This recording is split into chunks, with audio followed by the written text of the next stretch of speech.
So we're ending the MSP Persona series on the CIO Persona. There are hundreds, thousands of roles that a MSP leader has, from janitor to construction worker, but we're trying to contain the core of what is CFO, CIO, CEO. And the CIO is just an interesting role because there's a lot of confusion in the MSP industry is what a CIO actually is. And it's because in the CIO, in the MSP world, the role's a little different than it is in the corporate world. In the corporate world, a CIO is very well defined. They have this role and it does not get confused with anything else. It's been around for a while. The company is there. And that is what we want to talk about today, is like, because we have people who think the CIO is this person who does business process improvement, who does streamlining, who talks technology. But in MSP, the CIO does things like that. They're running the MSP, and you call yourself a CEO, but you're actually a CIO. Yep. So the person at the top of your org chart in an MSP is almost always a CIO.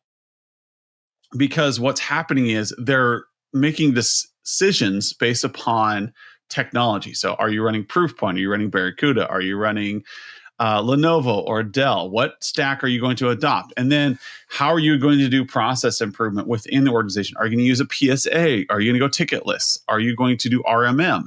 These are decisions for the head of your MSP. And a CEO, if you remember that episode, is where we talk through what are the driver. Are you an MSP or are you an MSSP? Are you a candy salesman? That's a CEO. They're defining the direction of the company. So if you look at the definition of a CIO on Gartner, the Chief Information Officer oversees people, processes, and technology when a company's IT organization to ensure they deliver the outcomes that support the goals of the business. Ooh, I like that. And that last part is what gets lost a lot. And Skip loves to rant about that. Oh, absolutely. That's We'll try to hold in the reins on that one. But within the context, a little bit more on that, within the context of MSPs, the role of CIO, or we like to throw CTO in there many times, and differences, all right, maybe subtle, maybe not so subtle, but that role within an MSP many times also gets represented as a virtual CIO, right? And because you're trying to sell the service out. But regardless of how we get to that point, there always seems to be some expectation that role, the CIO, is a very technical person.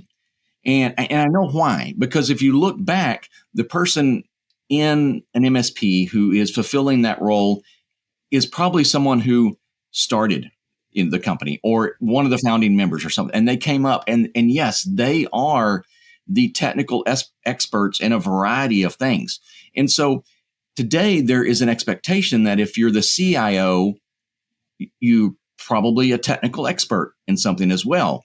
And I would say those two, there's a cause and effect. Adam's got the right terms here for it because he's more educated than I am. But just because most CIOs have a strong technical element doesn't mean that the technical element is required for a CIO. You can get there without the technical element because its job roles is not nitty gritty technical. It's business focused. Yeah. And it's hard to see yourself in that role. So what Skip just said was, what is a CIO? And so it's remind me again, what was that phrase you just said at the end? You don't have to be technical for the CIO? Yes. You don't have to be technical for the CIO. So you just pissed off about 50%. Yes, I did. I know that. This is a 180 for Adam Walter when I was younger. Remember, in the late 90s, we didn't have managers who were technical. We got some person who was moving up in the ranks. They were very hungry for advancement. And there was this new department called IT that got created. If you've seen the IT crowd, you know what I'm talking about. That joke is there for a reason. She absolutely didn't even know what a mouse was, you know. But they brought in these people managers to be the head of the department. And for us in tech, it was really annoying because we were constantly teaching them what these basic things were. And they were ego driven enough that they're constantly pretending to know what we were talking about. Yes. And it was this cat and mouse game, and we got really sick of it. So I remember when I was in my first career, my first boss was very new. And I wanted to like, look, I need somebody to mentor me and to help me understand where we're going. And so there was another person in the department that really helped me understand and was very teachy, very mentory. And I really enjoyed them. Like, man, why isn't that guy the CIO? And it's just because they didn't exist. And so I slowly over time learned that you do not need technical background to be an effective CIO. In fact, technical background is a detriment to a good CIO. Because what happens is the CIO, if they're highly technical, they're sitting there looking at all of their engineers, their technicians going, they just don't do the right job. They can't learn, but they don't have that mentor capacity. They get very frustrated because no one works as fast as they can. So they end up taking the reins and doing it for them. They get lost in the details. Employees can't learn. And then you tend to hire people exactly like you because you want people who can solve the exact problem in the exact same way you do. And you don't let people fail so that they can learn. You failed to learn. And that's what we need as a CIO. We need somebody who's able to delegate responsibility, hold people accountable without diving in every time. Now, if you do have the technical capacity and you have a good mentorship capability and you're able to drive profits with technology, now you're thinking CIO level. If you're just thinking, hey, I get my hands dirty and I can't delegate this stuff out, if I'm constantly inserting myself into the process, you're more of an IT manager, maybe so like we call them working managers. You're not really a CIO. If you're not thinking profits constantly, if you're not thinking how to drive profits, and you're not trying to think of like what technology I need to help my clients solve business problems, what technology is going to help me solve my MSP's business problems and my clients' business problems. If you're not thinking about that, and you're just thinking in terms of what the technology I want to use is, you're more of a working manager, which is not bad. It's just you're not a CIO. Well, and I've got a great little example of this from my work history. So spent many years in an oil and gas company, and we were one of the big miners, right? We're one of the major players, but out of those just below there, we were a really big organization. Fortune 500. We got bought for a lot of money, right? So good sized organization. And there was this theme at the management level that a good manager can manage anything.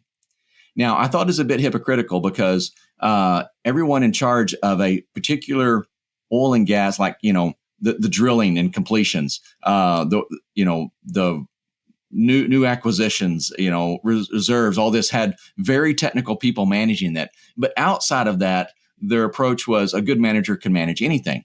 And so sure enough, as most organizations do, the management shuffle happens, right?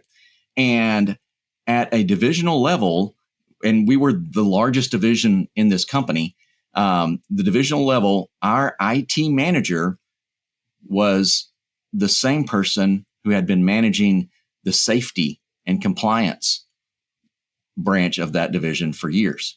Yeah. All right. And so as IT guys, we were all worked up. She doesn't even know, how to use a computer, went on and on about all this stuff. But what I realized over time was she actually was a pretty decent manager.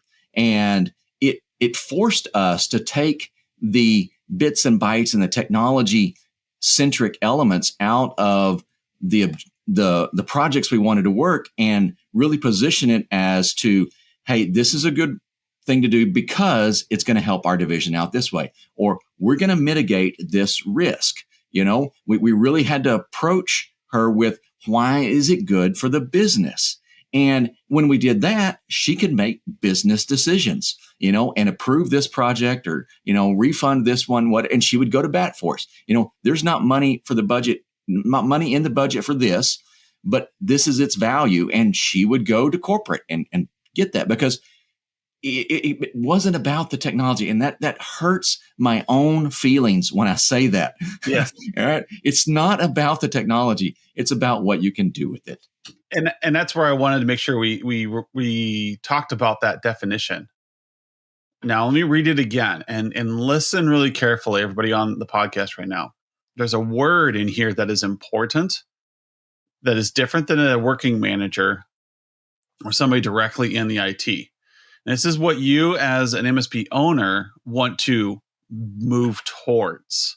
This is the word that's going to differentiate you from a technical person and or a highly technical, hands-on IT delivery model to somewhere where you are delegating and managing the effective outcomes. So listen to the definition again with that in mind. The Chief Information Officer oversees the people, processes, and technology within a company's IT organization. Okay, so right now we're talking about a working manager. They're overseeing, they're managing, they're improving processes, tickets, looking for efficiencies. And then you have the second half of the sentence. In order to ensure they deliver outcomes that support the goals of the business, they are ensuring that this is done. I am hiring people and I am making sure the work is done. I'm making sure that it is supporting the goal of the business. The second half of the definition is the entire difference between somebody who actually gets a CIO role and somebody pretending to understand the CIO role. You'll see a lot of coaches and consultants and models out there that will stop at the end of the first part of the sentence. They'll just say, the chief technology officer oversees the people, processes, and technologies within the company's organization. They'll just stop there. And that is all they do. In that case, you will work on the firewall. You're making sure that firewall is put in place. You will come in and you will get involved in tickets. You will get involved in business process improvement. You're going to do all that stuff because that is where you ended. But when you think of your job and your goal, if you're a small shop and you're trying to work into a larger MSP where you have people, that delegation component is where you become a chief information officer, not just an information officer, not just somebody who's a working manager or somebody who is a highly capable engineer. That's where you move into chief role. You are delegating, you are ensuring, and you are following up, and you are setting strategy to achieve business objectives. So when you look at your P&L, how are you improving that over time, given your structure? Who in your organization is going to be responsible for what, and how are you going to hold them accountable? That is a chief information officer. And this seems like, for some of you, you're going to be like, oh, well, that's nitpicky. No, this is the heart of being a leader versus being somebody who works on a team.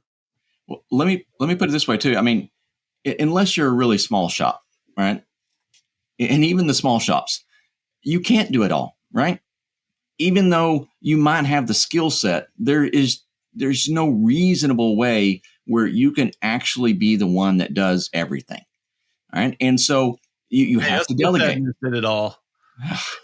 It's just too much, right? The day. you have to delegate and you have to move this up. But this is why, when something bad happens and we see it in news, publicly traded companies and stuff like this, when something bad happens in their technology arena, the CIO gets canned, all right? Because or the CISO, all right, kind of depends. The CIO has learned to shift some responsibilities there, right? And so, because they're the ones responsible for ensuring that it happened, and it should happen. And if it didn't, well, someone's coming to, say, hey, who's accountable for this? And that it lands on their head sometimes. That accountability feature is what you really start seeing in the corporate world, because the CEO is going to walk over to CIO and go, why isn't this happening? And immediately the CIO should have a response or say, let me look in to see where the breakdown is. Now, if they're a good CIO, they should be on the heartbeat of what's going on. So when the CEO says, hey, we're just not seeing our calls going through in the in the call center. For some reason, they keep dropping all the time. You said you were going to fix this by February. Why isn't it fixed? Does that mean the CIO is supposed to go on the floor and fix those phones? No. It could be. I mean, really, if you're shorthanded, they can come in and roll up their sleeves and get hands on you. But what it means is the CIO needs to devise a strategy and say, hey, I will have this VoIP issue fixed by February 15th. Is that okay, CEO? And the CEO goes, no, we have our reviews coming up from customers on February 1st. I need it fixed by January 30th or 31st. And then the CIO goes, if you want to do that, then I'm going to need more man hours. Yes. And so the CEO goes, I approve it. Whatever you need to get this done by the 31st. If I approve the man hours, are you going to have it done? And then the CIO goes, yes, we can have that done. And now he is held accountable to that. So now he walks into his department and says to his managers, we have to have this done by the 31st. I've got approval to get overtime. Can we do it? And the directors will then say, yes, we can do this. But if they end up on February 2nd and it's not done, it's the CIO who's on the line, not the employees. Because it was a CIO who needed to ensure that everybody had the resources they needed to get the job done. The CIO promised the delivery of this solution, that this business process will be ready for the launch or for the reviews or whatever it is that's supporting the business. In an MSP, you got to do the same thing for your clients. The client has a big event coming up, and they say, hey, we need some way to be able to sell our product on site at this conference. Yep. And your job is to ask your employees, hey, is there any way to do a kiosk or something like that? And your employees are going to come up with the solution in the ideal situation. Oh, yeah. And that's the fun part. We get to think of all those things. And your engineers your brain trust goes, hey, you know what we could do? We could. And then they put together this really cool wireless solution with a bridge, and it's able to go off of the Verizon network. It's very secure. And he said, okay, can you build that in time for the conference? And how much will it cost? And then they say back, it's going to cost $10,000. We can have it done 3 days before the conference and then deliver it. Okay, what's your backup plan in case it goes over? Oh, yeah. There you go. Have and then so the CIO is going to come back to the client and say, hey, for $10,000, we can have a kiosk ready for you to go. Here's what it's going to do. Here's the behaviors. Are you okay with this? And the client says, yes. Now, a lot of people think, well, that's an account manager. Yes. Part of the CIO role is a management. It's not just account management, because in a MSP, your accounts are your departments. So when I was in the corporate world, I'm talking to accounting, I'm talking to marketing, I'm talking to the different departments that are within this company. Those are my clients in a corporate world. No different from an MSP. They've got their own budgets.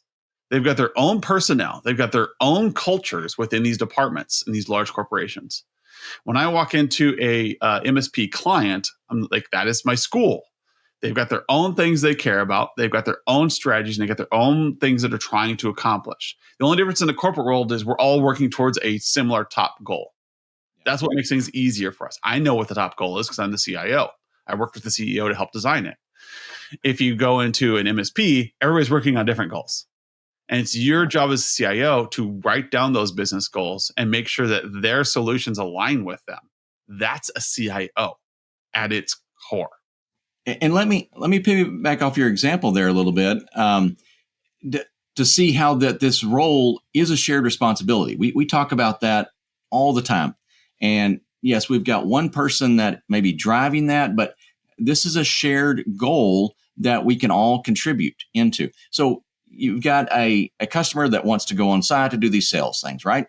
Now, roll the calendar, back 6 months, a year or whatever, and they're needing some sort of major infrastructure upgrade, a firewall or whatever. And you get an engineer to look at that. They look at their current utilization. They look at the products that are out there, and they go, they need this model of firewall. All right. This will meet all of their needs.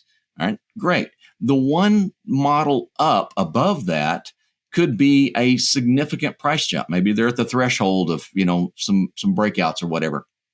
And as an account manager, you look at that and you sell the cheaper solution, right? This one will work. that just being a pure sales role, maybe you're just like, I know I can close this deal. We got margin, good. But if you're able to have that longer term perspective, if you're talking with your customers, you can go in and say, I think you guys, this one will meet your needs today. But if we go ahead and purchase this one, it's more expensive, right? But in 6 months, it's going to allow us to do this on-site sales deal that you guys have been talking about. Right? And so the CEO, the CFO, whoever's making that financial decision looks at that and goes, wow, that's $10,000 more than what we absolutely need. But they know, hey, I've got the opportunity to generate, $30,000 or $40,000, out of these on-site sales events that we're going to or whatever. That's no problem at all. And understanding where technology supplements and where it empowers your customers is really, really important. Because if you wait until you get to the absolutely we need it stage, then you may be saying, yes, we bought that one. Now we've got to rip it out, throw it away, buy another one. So you've wasted the investment there. We've got way too much cost in it now. And the customer's looking at it going, it's not really worth us spending all this money. Well, now they're down a business opportunity. Yeah. So you really need to understand how this plays in. So speaking to some of the technical people that listen to this podcast, even down at your technical role, you're making no aspirations or no, claims that you're wearing the CIO hat. You're happy to be in your technical role. That's great, but understand you empower so much in an organization. Let me give you guys a real life example of where Adam Walter's mentality started shifting when it came to this stuff. Back around 2007 or so, 2007, 2008 was a big year for me. I talk about them a lot. A friend of mine came up and asked me, I do photography. I need to find some way to sell on site because I know via my sales process that when we walk out, when we take all these pictures of these dance studios and we don't sell on site, we're losing 40% of our sales because those parents won't come back. Is there any way for us to sell on site? And so we looked at the Canon, 5D at the time, I think it was, and what the capabilities were for it to store onto a device. And then we looked at okay, what are the reasons why you can't just bring in your laptops and sell on site? I said, well, because we don't have an internet connection. Okay, I can solve that problem for you. What's the next problem? Well, we have no way of getting the pictures directly onto the storage device. Well, I can create a share onto the computer that the camera's hooked up to because I've seen you hook up your camera to the computer before, right? He's yeah, it just dumps it into a folder. Okay, I can create a share that all the laptops can access. I'm okay, now we're getting somewhere. And then they're thinking, wait a minute, so we can use our software one right after another. Yeah. And it's automatically going to bring it up. Yeah. So as you're going to point the software to that shared folder. Now we need to make sure we have a high-speed connection. We need a gig switch between these two machines, and we need to make sure we have SSD on that primary computer because there's going to be pulling a lot of data. And so I solved the technical things. They solved the business problems. They had this thing that they wanted to do. And yes, they increased, I don't even remember what the amount was. They started making $10,000 more per event or something like that. It was crazy. So it might've been $15,000 more. And it was the day of, you went and your kid got pictures. And when they're done taking the pictures, you walked over to a desk and you immediately here are the answers. Now, that's normal today. Yes. That's normal today. Yes. And that's just the way normal happens. Where do you think that idea came from? Now it's everywhere. So they took this idea to a conference, hey, we're doing this. And then other people oh, we want to do that too. And then the software vendors started thinking, oh, why don't we just make it simpler? We were the first and we did it really well. And because of that, this photography studio started getting a bunch of deals around town because they were able to sell immediately and get a better experience for their customers because of a technical solution we came up with. And now it's done everywhere. If you go anywhere, you just buy your photos on site because that's the instant gratification. They know if they get you in the moment while your little girl, little boy's all dressed up. Yeah. I want these pictures forever. You're going to immediately buy. But 2 days later, when they're screaming their head off and, they're all messy, those pictures don't look as cute anymore. So that is the kind of difference you can make as a CIO when you start thinking business minded. How does my technology empower business? And then take the next step. Ensure that your team members, your engineers, your account managers all have the same mentality. Yes. So that you don't have to be the person coming with these solutions. At the time I came with this solution, I was just an engineer. I was a very good engineer, but I was just an engineer. I was not in a leadership role at that time. But I was providing leadership results by working with people who were really good at their business. And together we formed basically a CIO. We accomplished what a CIO could. And at one moment, we did something amazing that changed like how an industry delivered their stuff. Small business changed an entire industry and delivered something awesome. It was going to happen anyways. It was an intuitive jump. But we were the first to the table and the first to prove that it could be done with cheap PCs and that were very mobile. And like they were Dell GX260s or something like that. I mean, they were nothing. That we got off of a government auction. Anyway, the idea though is that's where I started realizing what a CIO was capable of. That when you took somebody who was highly technical or understood technology or was empowered by a team that knew technology and said, hey, there's an opportunity here. Let's get our engineers thinking about a solution. How do you sell photographs on site? Let's get both people into the room and let me coordinate this discussion so that we can have something that's profitable that comes out of it. Because the engineer is going to walk in and fix the PC. They're going to walk in and fix the camera.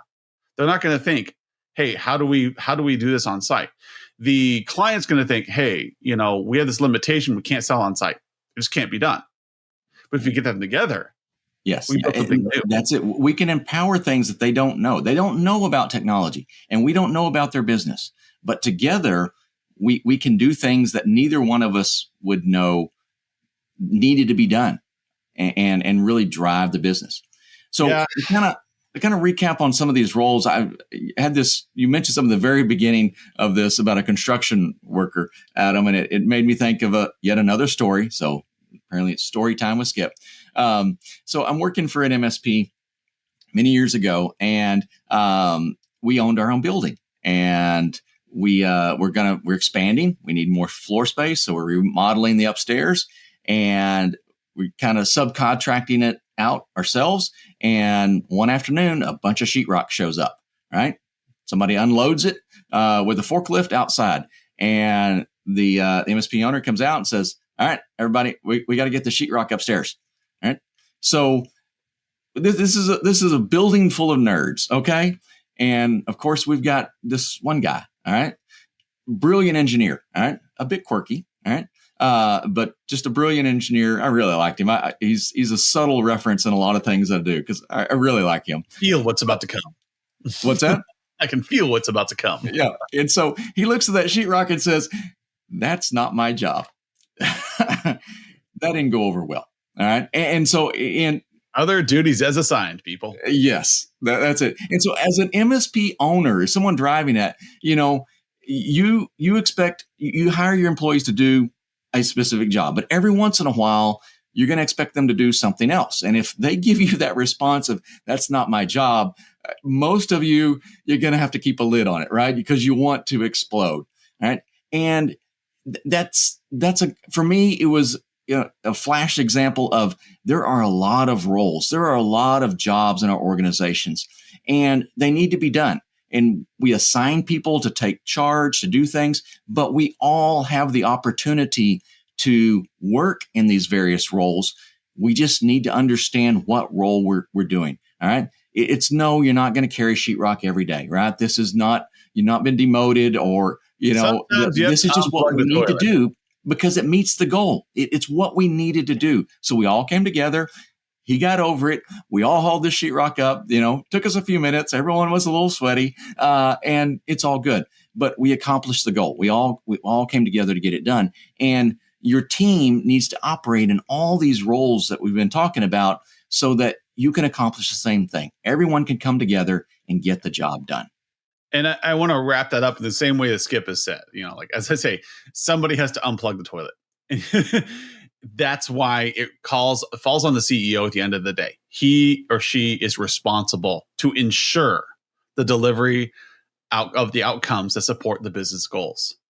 The CISO, same thing. They ensure the delivery of the outcomes that support the goals of the business. The CFO is going to do the same thing. They're going to ensure they deliver the outcomes that support the goals of the business. Every one of these chief level roles is the person that you look into, the one throat to choke, as Skip says, Yep. to make sure that the predecessing part of that sentence gets done. The CFO is ensuring that the financials are in order. The CISO is making sure that the security and the risks are managed. They're ensuring.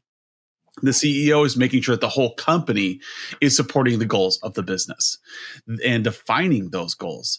So whatever persona you're in, make sure that you're almost siloing that information. You're switching that context so that you're in that persona, so you're not confused. Because if you do this little mental switch, you're going to be able to hire the right person for that role.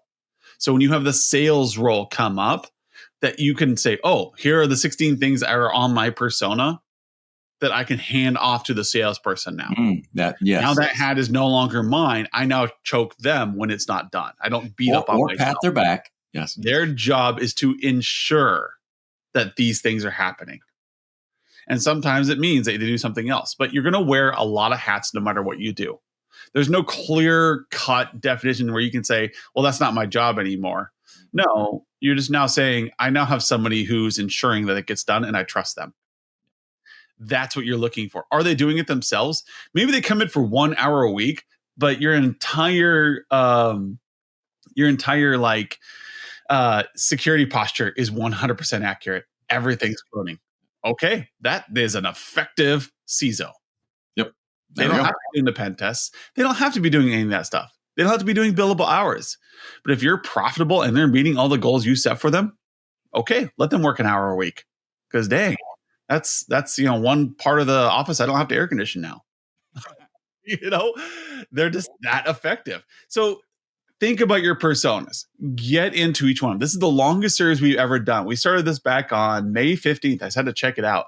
Oh, wow. That's cool. So this was 6 weeks. We've kind of been covering this with a little break in between of what does it mean to be a leader, a chief of something in your MSP, and even your smaller MSPs. Yes, you are the engineer. Yes, you are the janitor. Yes, you are the CIO. Yes, you are the CISO. Are you a good one, though? Are you effective at that role? Do you understand what it is? Anybody can be a CISO. You can put that stamp on your plate, but are you a good one? Are you a good CEO? Are you a good CIO? Do you understand the responsibilities there? And in the end, there's only one indicator that'll tell you if you're good or not: profit margin. There you go. Yep. All right. Thank you, everyone. This has been a great series. You don't even know what I'm going to do next week, but I'll find something. All right. I'll see everyone later. Thank you.